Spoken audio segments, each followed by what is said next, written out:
Salut à tous et à toutes, c'est Seth, et aujourd'hui on se retrouve pour parler des 2 derniers épisodes de la saison 2 de Jujutsu Kaisen. Alors je vous préviens que je vais méchamment spoiler, donc si vous n'avez pas vu l'épisode, je vous invite à revenir une fois que ce sera fait. Et en même temps, ça fait quand même un moment qu'il est sorti maintenant. Bon, avant d'attaquer cette vidéo, je tenais à vous présenter mes excuses pour sa sortie aussi tardive. Pour ceux qui n'auraient pas vu le post dans l'onglet communauté, disons que l'année 2024 est un peu arrivée comme ça. J'ai chopé une espèce de mélange d'angine pharyngite à Noël, et enchaîné le lendemain du nouvel an avec une gastro ou une indigestion, le médecin n'a pas vraiment réussi à me dire. Et en bonus avec tout ça, je me suis retrouvé sans voix. Donc au final j'ai passé les jours qui ont suivi le nouvel an à errer chez moi comme un zombie, enfin pendant les quelques temps où je comatais pas dans mon lit.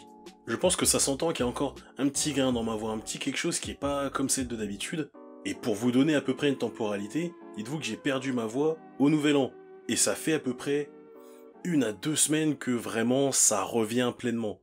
J'avoue que j'ai hésité à sortir cette vidéo, mais au final j'avais déjà écrit le texte, j'avais vraiment envie d'en parler, et même si je suis en retard de presque 1 mois, voire même 2 en fait, j'avais quand même envie d'en parler. Donc pour ceux que ça dérange, écoutez, c'est pas vraiment mon problème en fait. Et ceux que ça fait kiffer, écoutez, c'est avec plaisir. Bon, commençons par l'épisode 22. Alors j'avoue que je n'ai pas grand chose à dire sur Mei Mei, j'ai jamais accroché son personnage, son design est cool, mais je peux pas dire que je l'apprécie ou que je n'apprécie pas. Juste je trouve un peu dérangeant le contrôle qu'elle a sur son petit frère. Et un peu c'est le mot faible. Ça et le fait qu'elle soit en Malaisie alors que Nanami est mort et n'aura pas l'occasion d'y aller. Par contre j'ai trouvé vachement intéressant que Mahito tente d'avoir le faux Geto. Il lui dit je le savais, après tout je suis né des humains. Je pense qu'étant donné qu'il est littéralement la personnification des émotions négatives des humains, il était parfaitement conscient que Geto allait soit l'absorber, soit le tuer. Mais c'était logique qu'il allait l'absorber en vrai. Alors j'avoue, autant porter le premier coup. Je salue d'ailleurs sa performance au cours de cette saison, un antagoniste que j'ai vraiment apprécié voir à l'œuvre, même si ça a impliqué la blessure ou la mort de personnages que j'aimais beaucoup.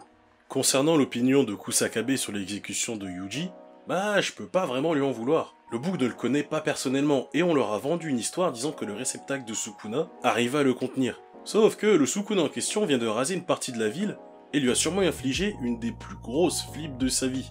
Un traumatisme le bordel. Alors on peut argumenter que oui, si Yuji n'avait pas mangé autant de doigts, nanani nanana, mais le résultat est quand même là. Yuji devait avoir le contrôle, et si ce n'était pas le cas, Gojo devait être là pour le contenir. Et pour X ou Y raison, ni l'un ni l'autre n'est arrivé. La révélation concernant l'application de l'être contrôlant Geto dans la création de Choso et sa fratrie m'avait vraiment surprise dans le manga. J'avais trouvé ça vraiment pas mal que cette histoire qu'on nous raconte durant le final de la saison 1 se révèle aussi important ici. Le fait qu'il change de corps comme ça depuis des centaines d'années, voire même plus, ouvre également pas mal de possibilités sur son implication dans l'existence de Yuji. D'ailleurs, on n'a jamais réellement su ce que son grand-père voulait lui dire sur ses parents juste avant de décéder. C'est assez tordu, mais j'aime beaucoup le fait que la personne qui nous raconte l'histoire à la fin de la saison 1 soit le faux Geto justement.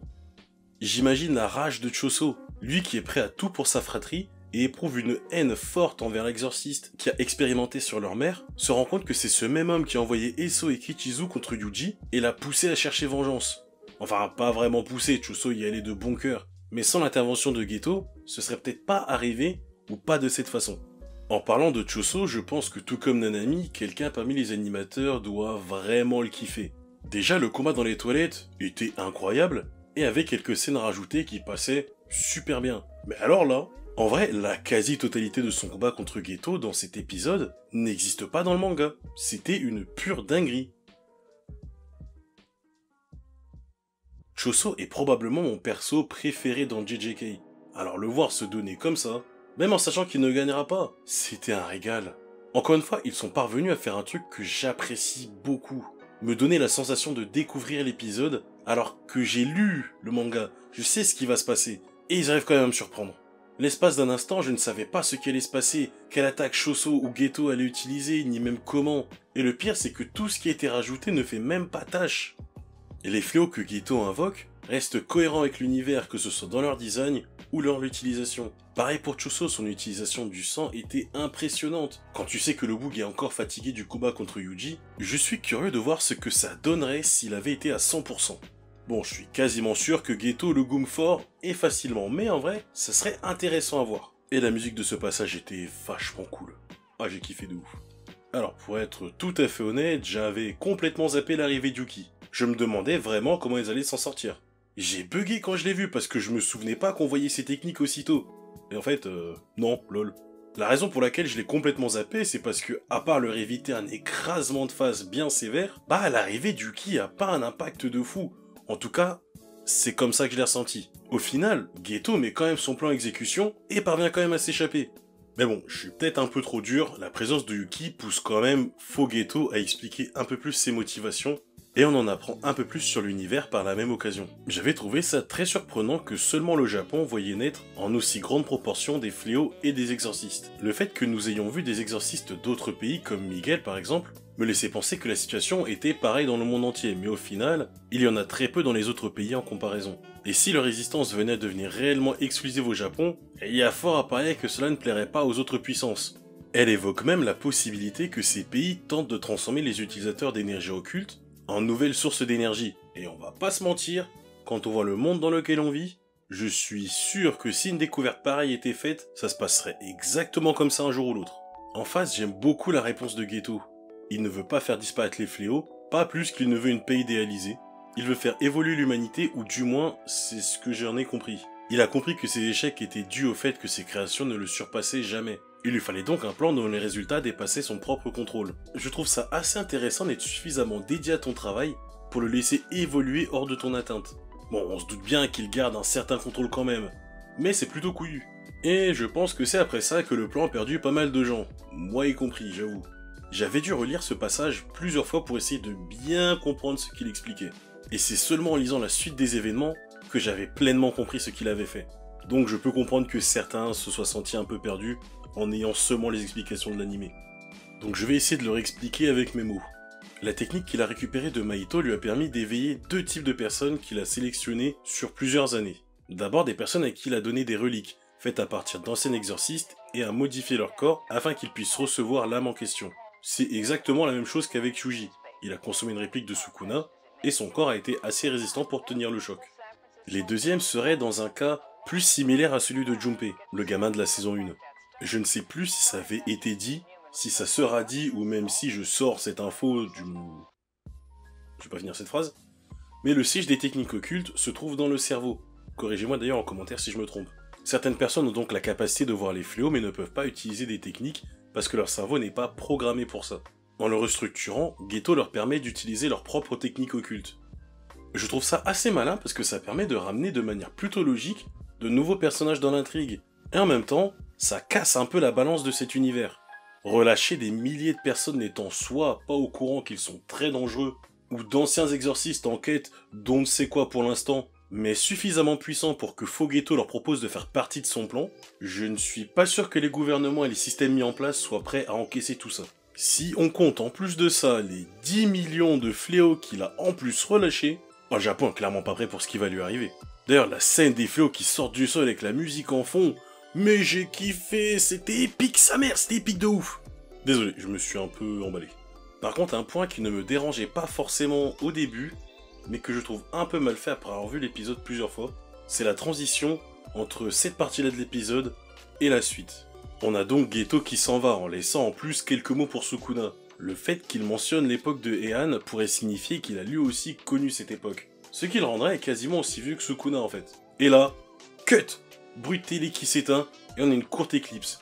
J'ai vu des gens se plaindre que c'était un peu rushé, et en vrai, la coupure est peut-être un poil brusque. La deuxième partie de l'épisode était plutôt intéressante. C'est pas hyper courant qu'on ait un point de vue civil ou gouvernemental des événements d'un arc et leurs conséquences. Là, on voit d'un côté la panique du gouvernement qui essaye tant bien que mal de gérer la situation, les civils se trouvant dans des zones éloignées de Shibuya qui continuent à vivre leur vie comme si de rien n'était. Certains se demandent même si ce qu'ils voient à la télé ne serait pas un film. Puis t'as les civils qui sont dans la zone d'impact et survivent comme ils peuvent. La famille qui tapait tranquille la discute pour se faire pulvériser par une chenille sortie droit de l'enfer. J'étais pas prêt.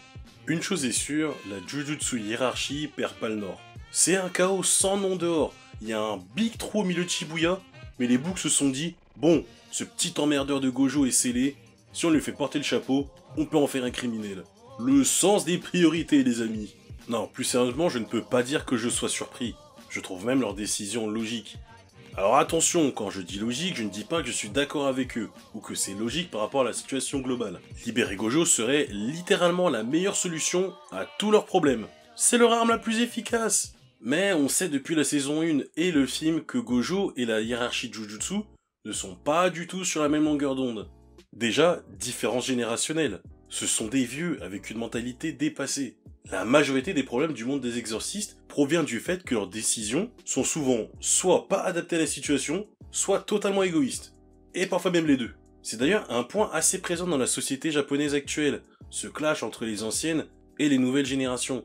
Gojo est jeune, il a une vision plus moderne du monde des exorcistes. Sa puissance est clairement un avantage, ils peuvent rien faire contre lui à part râler. Et là, sur un plateau d'argent, on leur offre la possibilité de jeter aux oubliettes cette épine qu'ils ont dans le pied depuis des années. Ah, ils ont sauté sur l'occasion. C'est potentiellement la seule qu'ils auront. Ils peuvent même se servir de toute cette situation pour la retourner contre Gojo à leur avantage. Gojo a affirmé avoir éliminé Geto Suguru. Pourtant, il a bel et bien été vu vivant. Gojo a donc menti pour le couvrir. Et même si on argumente que Geto est bien mort et que quelque chose a pris le contrôle de son corps, c'est le fait que Gojo ne l'a pas ramené ensuite qui a donné la possibilité à ce truc de rentrer dans sa tête. Concernant la condamnation du principal, je pense que c'est surtout qu'il a toujours apporté son soutien à Gojo. Alors, quitte à le garder enfermé, autant éliminer aussi ceux qui seraient susceptibles d'être contre. Et pour finir, l'exécution de Yuji est de nouveau en marche. Ça, qu'on le veuille ou non, je trouve que ça fait sens. Comme je l'ai dit plus tôt avec le passage de Kusakabe, je comprends que les gars décident de zigouiller Itadori maintenant après ce que Sukuna a fait. Et c'est Yuta, le protagoniste du film, et un des 4 exorcistes de rang S, qui va s'en charger. Désolé Yuji, t'es devenu bien balèze, mais si tu tombes sur Yuta, il va te rincer.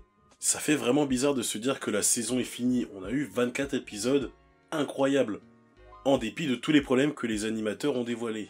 Ça me fascine d'ailleurs qu'avec toutes ces galères, ils aient quand même réussi à produire une qualité de dessin, d'animation, de musique et de mise en scène de ce niveau. Imaginez si le studio leur avait vraiment donné le temps de mettre en place leur vision. C'était une dinguerie.